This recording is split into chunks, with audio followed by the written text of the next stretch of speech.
This episode is sponsored by Realtor.com, who wants you to take advantage of your free profile on Realtor.com. By claiming and completing your free profile, adding a photo, and all of the information that puts you head and shoulders above the competition, you're on your way to receiving free leads, helping search engines find you, and staying top of mind with past clients. To learn more about claiming your free profile, go to Realtor.com/profile.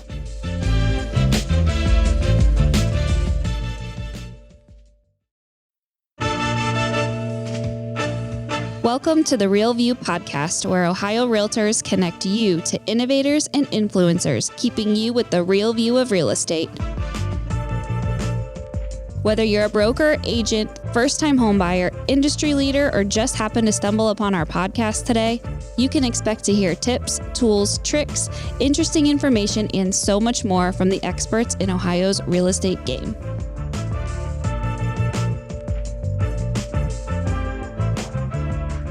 Hi, everyone. Welcome back to the Real View podcast. I am your host, Allison Wiley. Joining me today, our special guest is Marci James. She is founder of Be Inspired Digital. She's the maestro of marketing, architect of training, creator of content, engineer of growth, weaver of relationships, which I love that intro, by the way.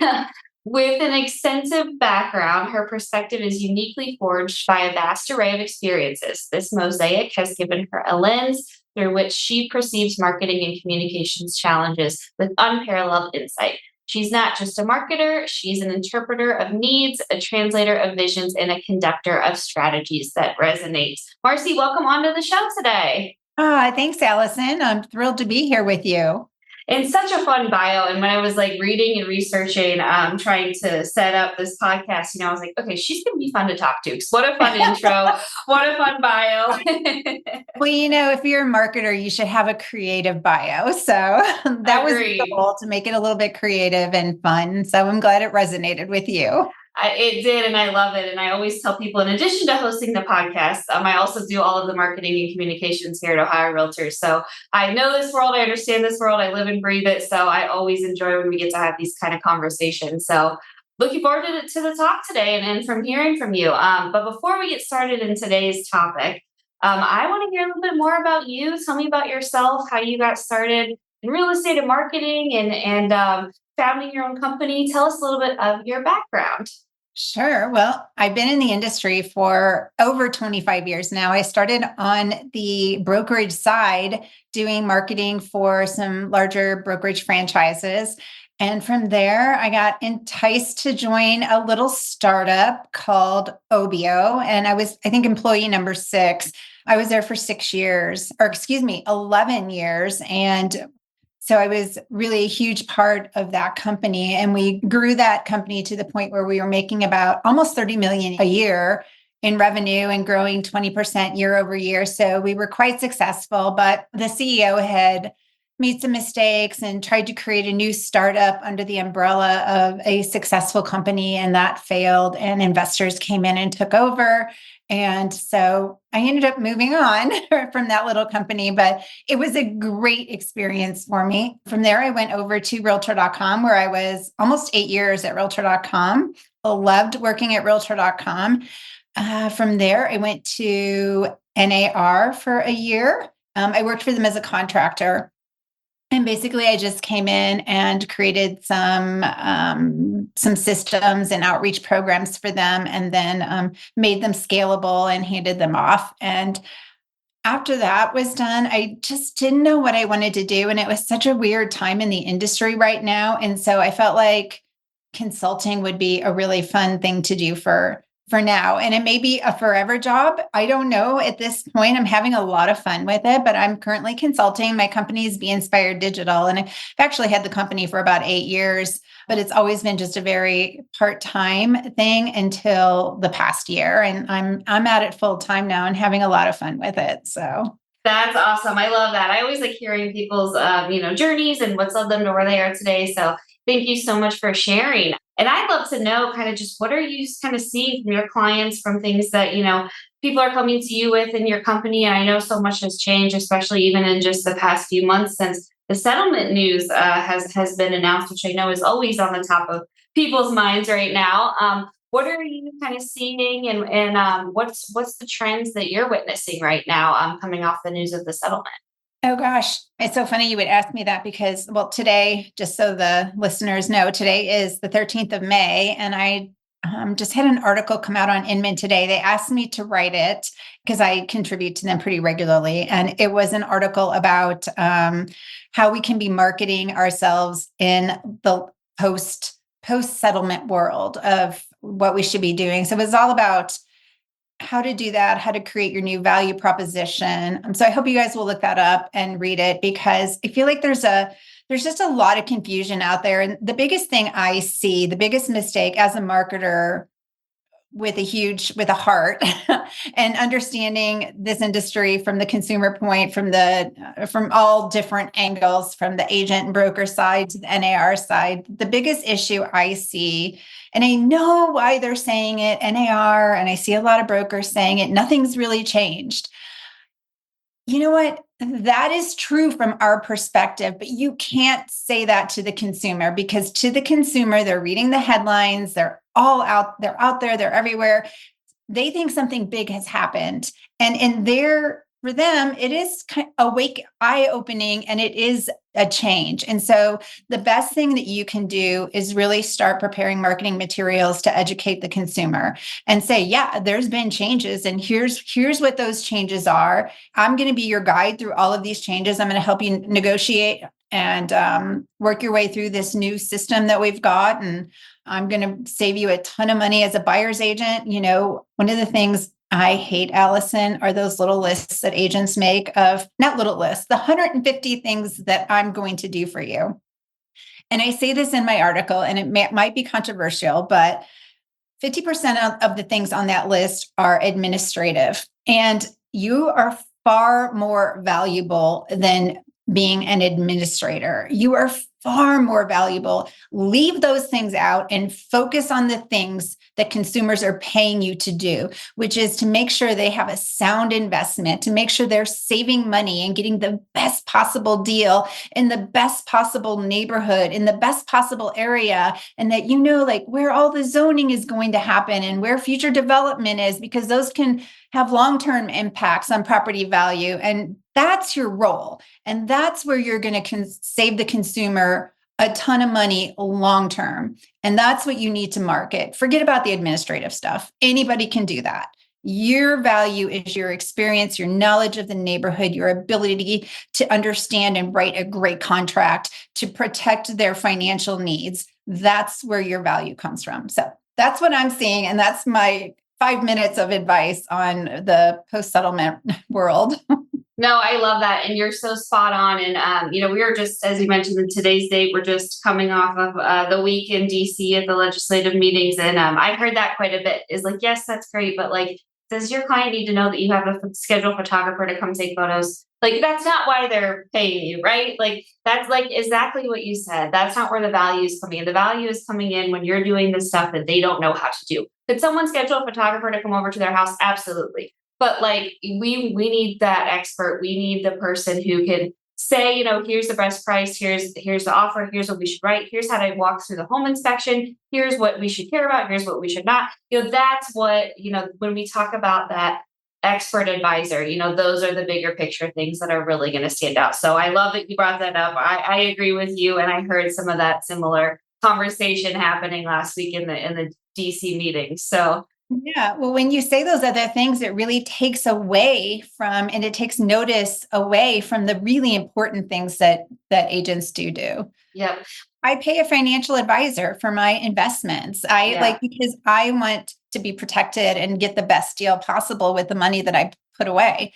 And the same token, with the same way, when I buy a home, I'm going to pay a buyer's agent to come and protect my rights and to take care of me in this process. Yep, absolutely. Totally spot on. And I think that goes in alignment with today's conversation, which is going to be about our websites, our SEO, our search engine optimization. how we can do some of that really well. So not only are we communicating and explaining our value, but we're also getting the word out there about it so that we can attract new leads and new clients. So you wrote a great piece on the SEO guide, what we should be doing as realtors, things to think about. So I'm really excited to talk about that and hear a little bit more about your perspective on it. But I think we should start at the beginning with, what is search engine optimization, aka SEO? I think that's the pretty commonly used abbreviation for that. What is it? How does it work? And why is it so important?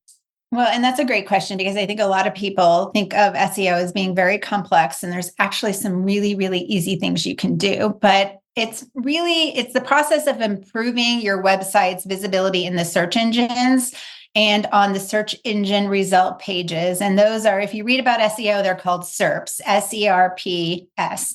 It's just search engine results page. And that page is a page, you've seen it 100 gazillion times. Every time you do a search on Google, that page that comes up is the SERP. It's the search engine result page. How can you get your website to rank higher on that page? That's really what SEO is. So that's, in a nutshell, that's all it is.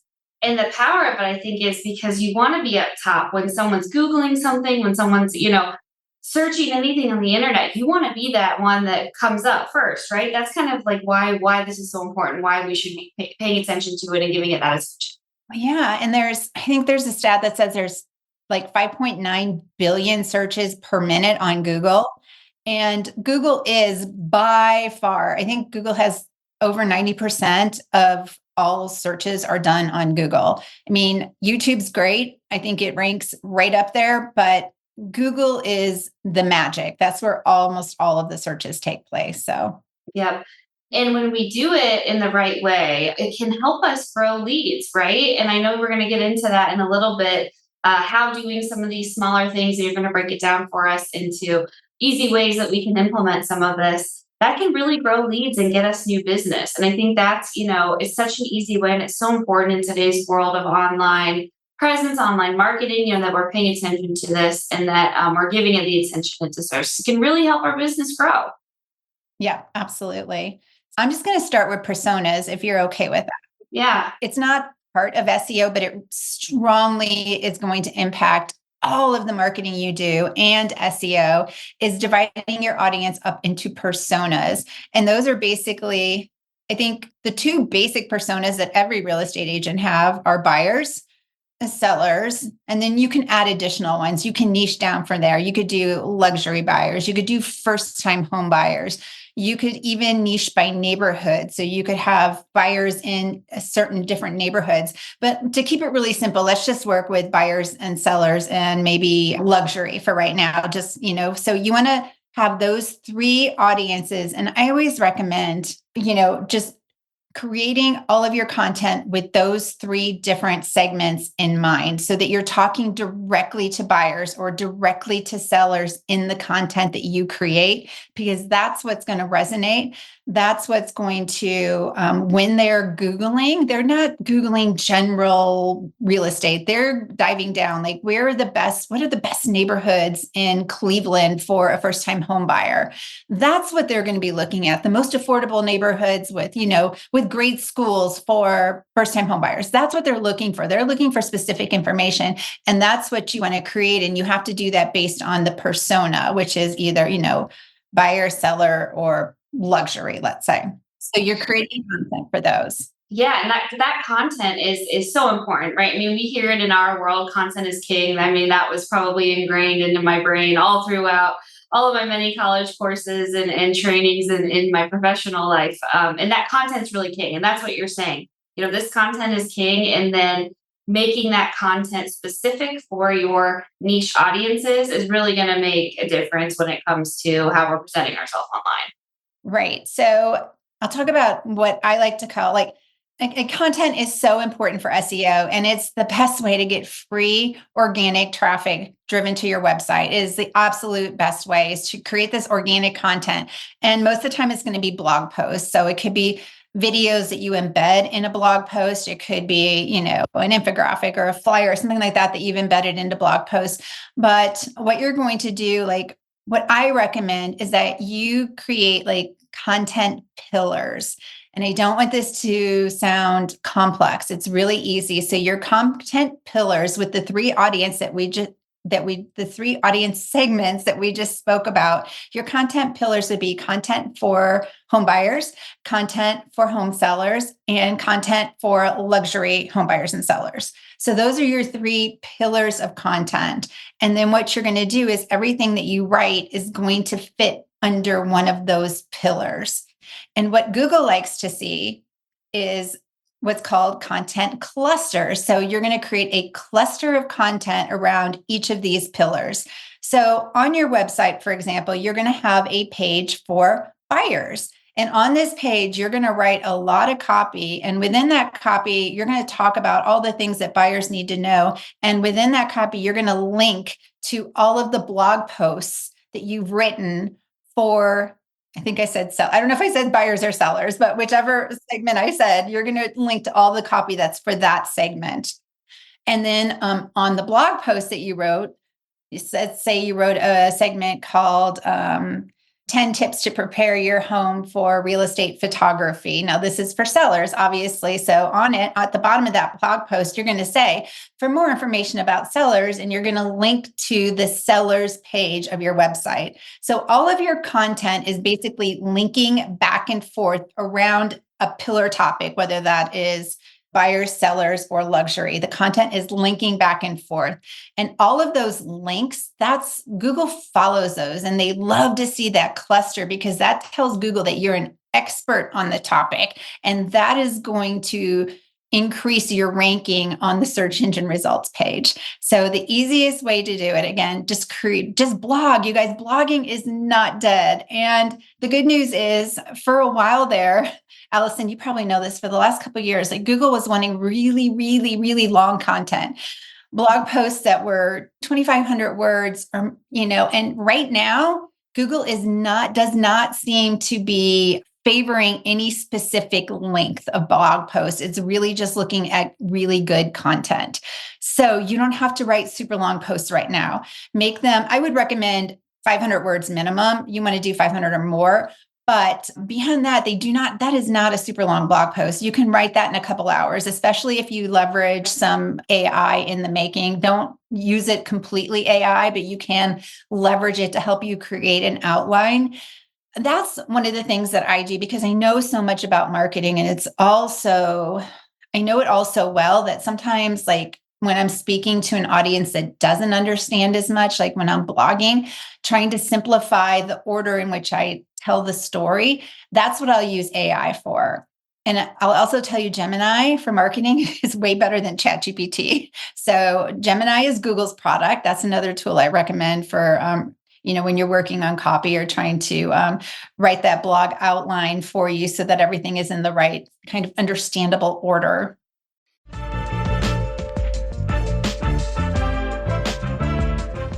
This episode of The Real View is brought to you by the Ohio Association of Community Colleges.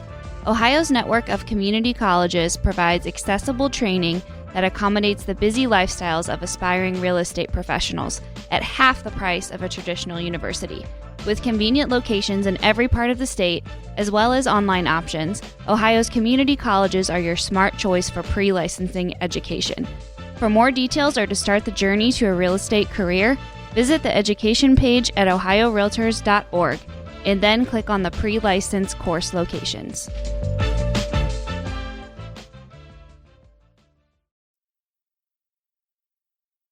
I love that you brought that point up because I think so many people are scared, about AI or fearful of it or unsure just of how it's going to work. But really, like you said, using it in a way that can help you organize your thoughts, that can help a sentence be more clear or in a voice, you want it to be. Like sometimes I write one way and I say, okay, make this a little more friendly or make this a little more, this way. That's when it can really have some great benefits and help with that time aspect too that you said, because I know we probably have realtors thinking, oh my gosh, I have to blog now a few times a week and have everything else. But like you said, it can really be done in such a short matter of time. And there are tools out there that exist that can help you kind of get that content. Yeah. And the other thing I'll do is if I have a blog written, sometimes I'll just copy the whole blog. I'll paste it into my AI tool, whether you're using Gemini or ChatGPT. And I'll say, don't rewrite this. Just tell me, do you see any grammar issues, any mistakes? Do you have any recommendations? Because I don't want it to actually change any of it. I just want the recommendations. Or is there a typo that I missed or a grammar mistake? And so I love doing that. And it'll always come back with some great tips for improving the blog post. So instead of asking it to write the blog post, you can actually have it proof it and copy, and then give suggestions. Yeah, it's really beneficial. It's out there, it's happening. People are using it. I think it's only a matter of time before it's becoming very intertwined and part of how we do our business in our everyday workflow. And like we said, that way, when you do these types of content writing, when you're posting on your website, you are being seen as that expert. I think it goes back to what we talked about in the beginning. How you're going to differentiate yourself in today's market, how you're going to show off that expertise. And this is just such a great way to do it. Not only are the people that you're familiar with going to see that, but also online new clients are going to be able to see this if you're doing your SEO in the right way.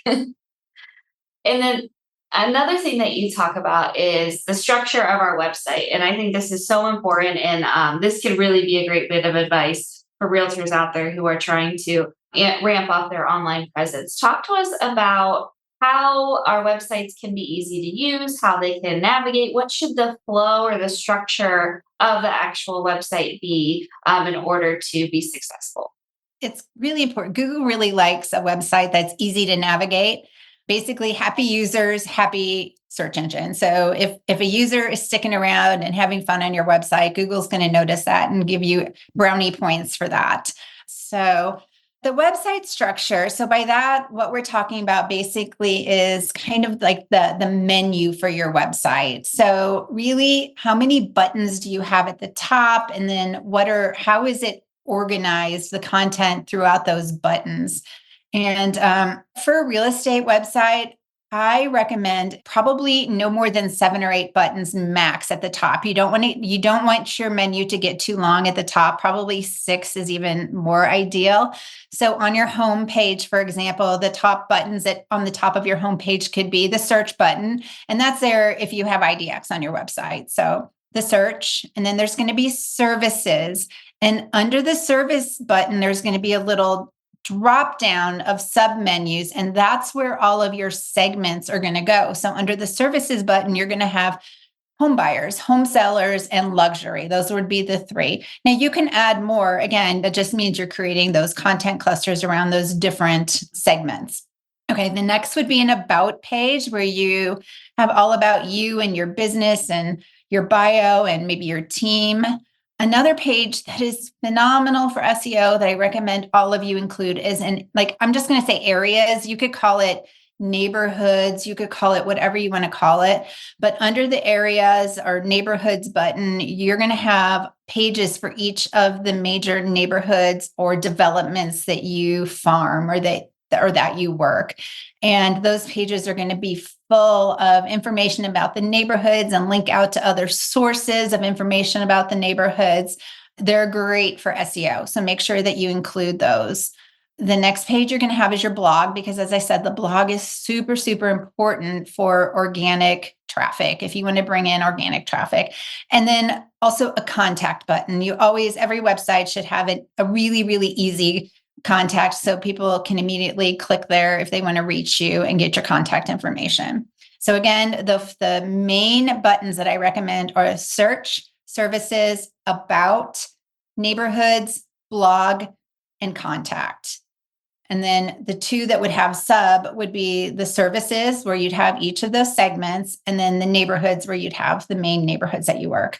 And that's just a really clean menu. And Google's going to love that because the content is well organized and easy to understand and navigate. Yeah, that's super smart. That neighborhood is so smart because when you think about, put yourself in the shoes of a home buyer or seller, they're Googling, neighborhoods. Where should I move in Cleveland? Where should I move in Cincinnati? Where should I move in Columbus? And that content's gonna pop right up, as they're searching that. So that's so smart. I think that's a great bit of advice, something I think everyone should absolutely add to that. And then the content that you have on that can really showcase once again that you are that expert, that you are very familiar with the area, the best, coffee shops, how many schools are in each, area. So that's really a great way to once again show off your expertise and show off, that you know what you're talking about when it comes it's that you are the local expert. And each one of those, depending on how much you blog, each one of those neighborhoods could even become a content cluster. If you create blog posts like the top 10, coffee shops in such and such neighborhood, or there's a gazillion different ideas, I'm sure you guys know, but you can blog about each of those neighborhoods too. Yeah, that's a really great idea. What are some of the biggest mistakes that you've seen realtors make when it comes to their website, or what are some like absolute do not do this, stay away from this? Maybe some of the trends that you've seen come up that you're like, oh no, I wish you wouldn't do that. What is something that we should stay away from, or the biggest mistakes that people can make when it comes to their website? There's a couple things. So I think one of the most important things you guys need to do is make sure your website is mobile friendly.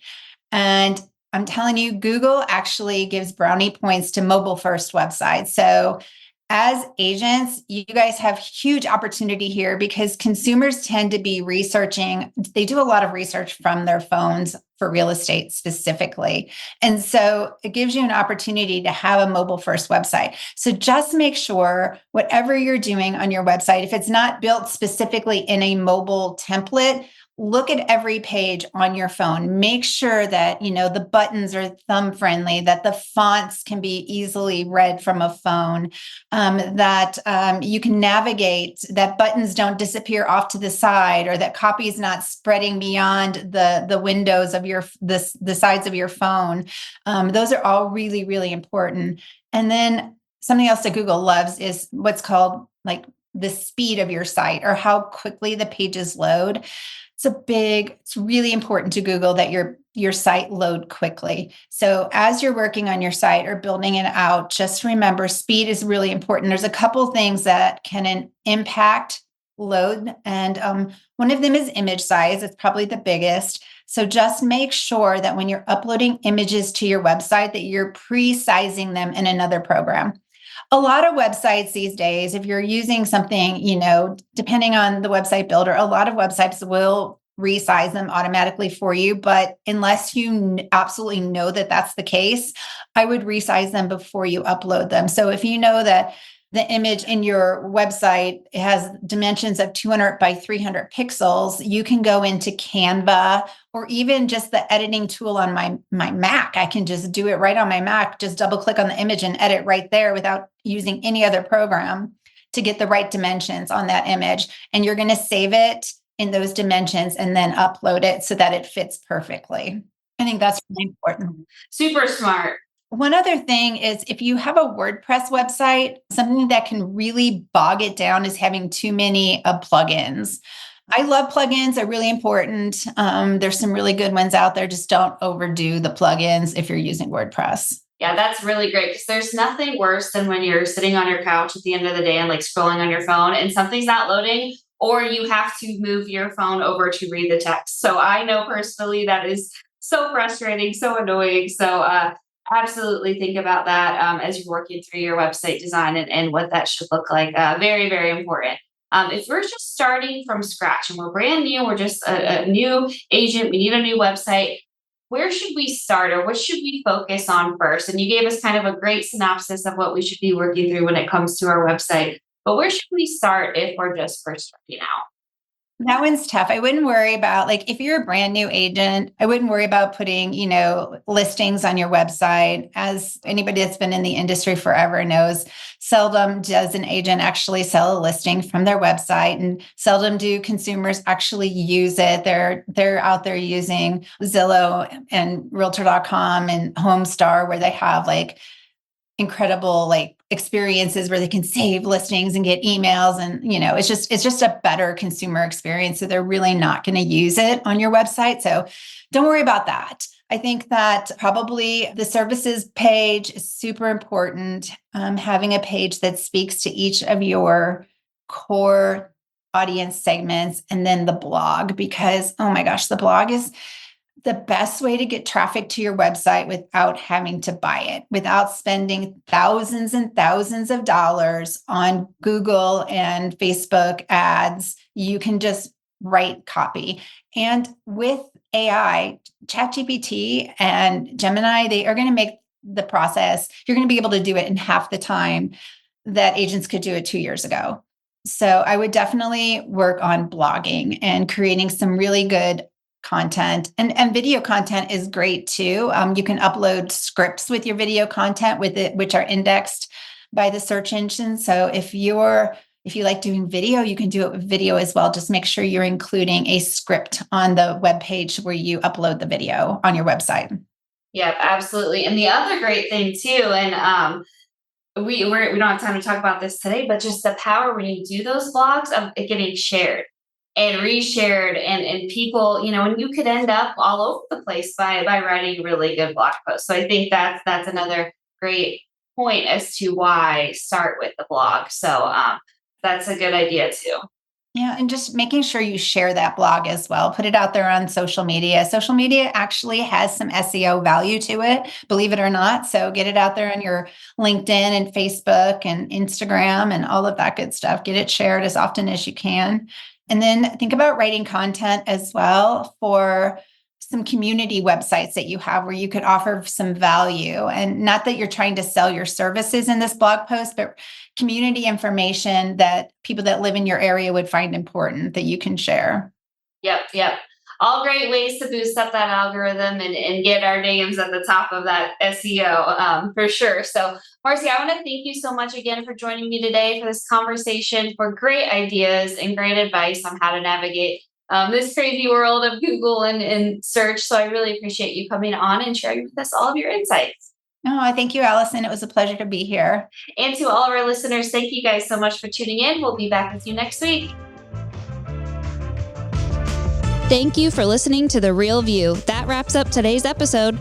You can keep up with the latest on the podcast at ohiorealtors.org/therealview and on Apple or Google Podcasts, Spotify, or wherever you listen.